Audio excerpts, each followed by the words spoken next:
Bonjour à tous, bienvenue sur la chaîne Techno.tv, bienvenue dans ce JTech. C'est parti pour un quart d'heure dédié à l'actualité des nouvelles techno. Que s'est-il passé sur la planète high-tech cette semaine? Nous allons tout vous dire. Et tout d'abord, Amazon qui lance sa tablette Fire, tandis que Samsung inonde le marché avec des tablettes de toutes les tailles pour tous les goûts. Et voilà, et bonne nouvelle aussi pour tous les étudiants qui nous écoutent, ils vont pouvoir s'offrir une tablette à 1 € par jour, bon, pendant 2 ans. Un smartphone 3D, un de plus, et il est signé Sharp.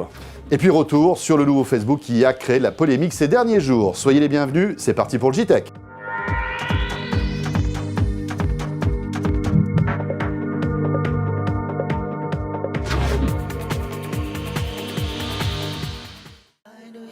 Le JTech avec OrangeInnovation.tv, la web TV qui simplifie la vie numérique.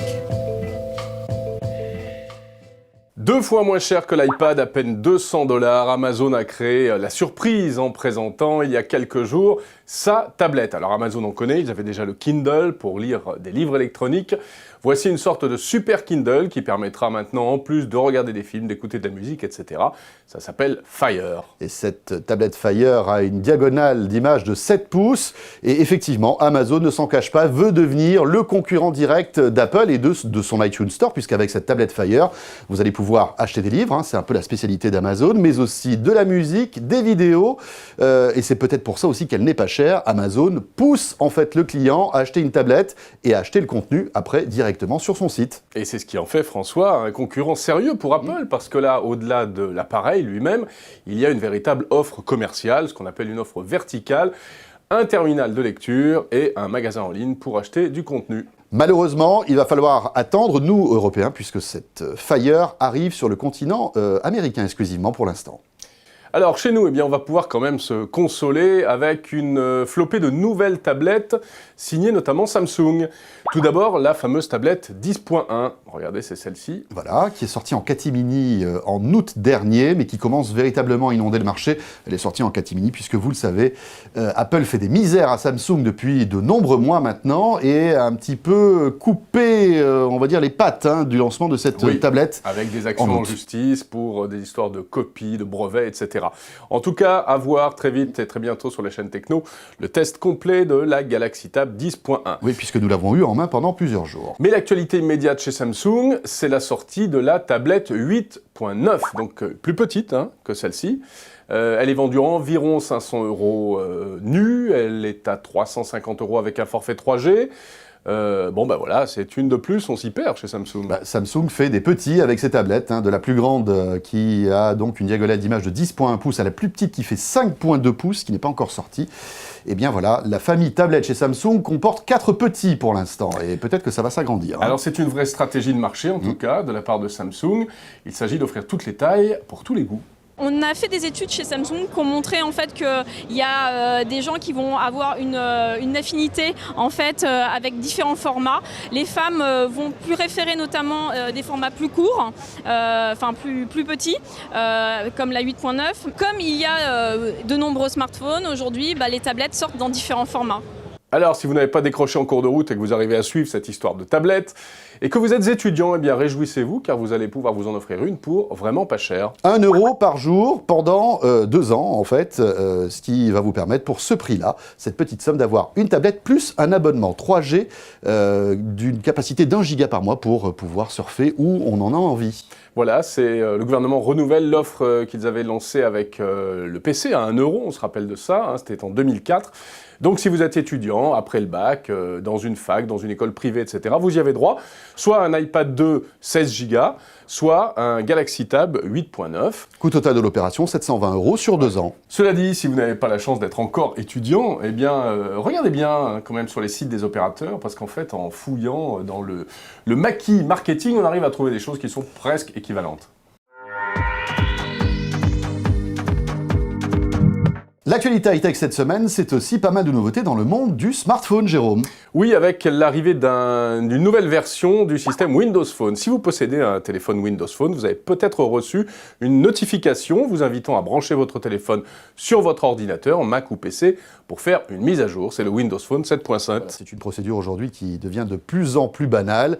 Votre téléphone portable, tout comme un petit ordinateur, se met à jour régulièrement. Et là, c'est la grosse mise à jour 7.5 qui apporte pas véritablement de vraie révolution en matière de Non. fonctionnalité. Hein. Amélioration dans la gestion, Stabilité, etc. multi-application, stabilité, etc. Donc elle s'appelle Mango, cette version-là, rien à voir avec une célèbre marque de prêt-à-porter. Rien du tout. Évidemment. Et elle intervient quelques jours à peine avant une autre mise à jour très attendue, c'est celle des iPhones et iPad, iOS version 5, la semaine prochaine. Oui, puisque la semaine prochaine, dans le JTech, vous pourrez sans doute voir le nouvel iPhone, donc un rendez-vous à ne pas manquer. Alors, autre nouveauté cette semaine, côté smartphone, François, Oui. ce petit joujou que tu as entre les mains. Tout à fait. Nouveau smartphone de la part d'un constructeur qu'on ne connaît pas beaucoup, un constructeur japonais pourtant qui est plutôt bon dans son domaine, c'est Sharp qui est spécialisé dans les écrans, et qui, au Japon, a vendu plus d'1 million d'exemplaires de ce nouveau téléphone qui a la particularité, Jérôme, d'avoir un écran 3D. Un écran 3D pour un téléphone mobile. Bon, si vous voulez vous arracher les yeux, non, je plaisante. Bon, c'est une facétie, peut-être pas forcément indispensable, mais en tout cas intéressante pour les jeux vidéo, comme on a pu s'en rendre compte. L'autre particularité de ce téléphone aussi, c'est qu'il vous permet à la volée de transformer des vidéos en 2D que vous avez sur votre téléphone, que vous regardez sur YouTube, en 3D. C'est ça un peu la prouesse technologique. Alors, Bon, en même temps, faut pas rêver, hein. non, c'est pas encore révolutionnaire. Mais justement, est-ce que cette 3D n'est pas un gadget ? Voici la réponse d'un des responsables d'Orange. L'intérêt de ce nouveau téléphone, là, le Sharp Aquos, c'est qu'il est totalement 3D. Parce que vous savez, aujourd'hui, les contenus qui sont purement nativement 3D, ils sont très limités. Et là, ce qui nous intéresse, c'est un téléphone qui est capable de transformer en temps réel du contenu qui est nativement 2D en 3D. Donc vous pouvez avoir une expérience 3D sur des contenus qui, au départ, ont été filmés, tournés en 2D. On va commencer de façon très modeste, avec beaucoup d'humilité. C'est quelque chose qui est nouveau pour nous. La vidéo, l'image, c'est quelque chose qui nous intéresse. C'est pour ça qu'on va essayer de profiter aussi de l'expérience de NTT Docomo au Japon, donc qui a eu ce type d'expérience depuis quelques mois. Les Japonais, sur ce téléphone, ont eu un engouement très important. Donc ils en ont acheté 1,5 million en quelques mois, et nous on va le tester sur nos clients français à partir du 6 octobre. Voilà pour ce smartphone 3D signé Sharp, il s'appelle Aquos, et indiscrétion du JTech, l'écran de ce téléphone serait le même que celui du futur iPhone.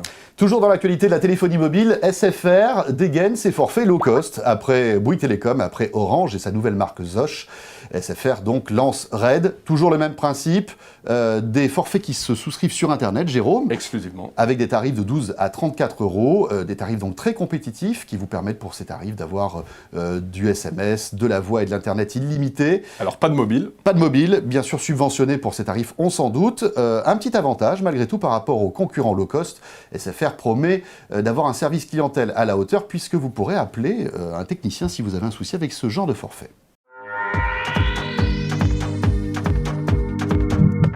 Il a fait couler beaucoup d'encre cette semaine, le nouveau Facebook avec des fonctionnalités jugées très intrusives qui ont carrément créé la polémique cette semaine, notamment en ce qui concerne la musique. Et oui, parce que grâce à cette nouvelle fonctionnalité Facebook Spotify, Jérôme, j'ai pu découvrir tes goûts musicaux et c'est pas joli.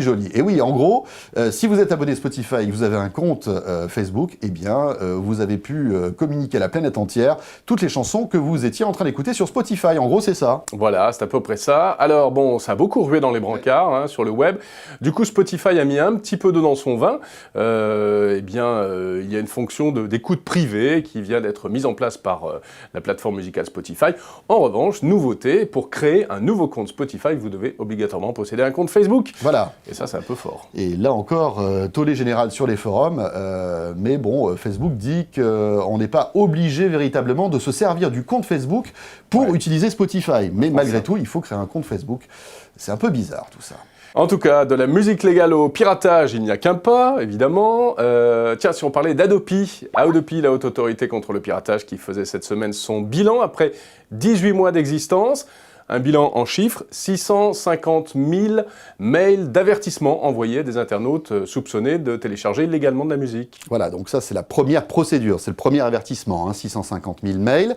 En revanche, pour tout ce qui est, on va dire, procédure judiciaire en cours, là, à l'arrivée, c'est beaucoup moins. On n'en est qu'à 60 aujourd'hui, après 18 mois donc de mise en route de l'Adopi. Voilà, 60 internautes qui sont actuellement entre les mailles du filet de la justice et d'après la haute autorité elle-même, d'ailleurs, tous ces dossiers ne déboucheront pas forcément sur des poursuites. Il n'y a encore eu aucune sanction prononcée par l'Adopi, il faut le rappeler.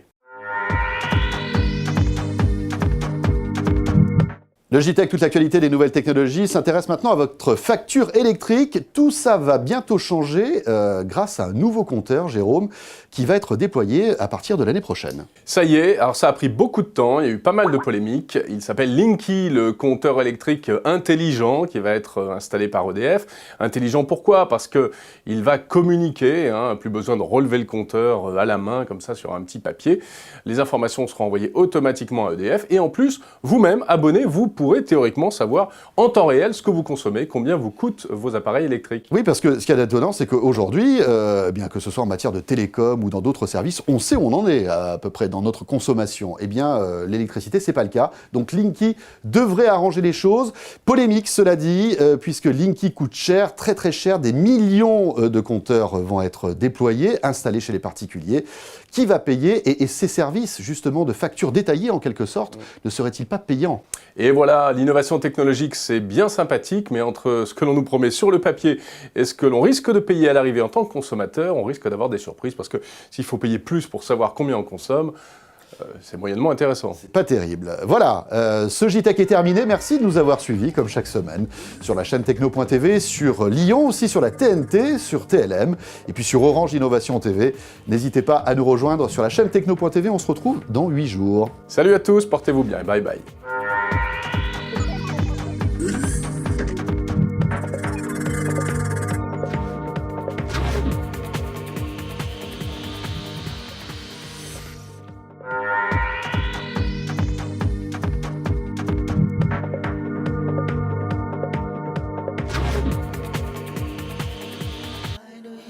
Le JTech avec Orange Innovation.tv, la web TV qui simplifie la vie numérique.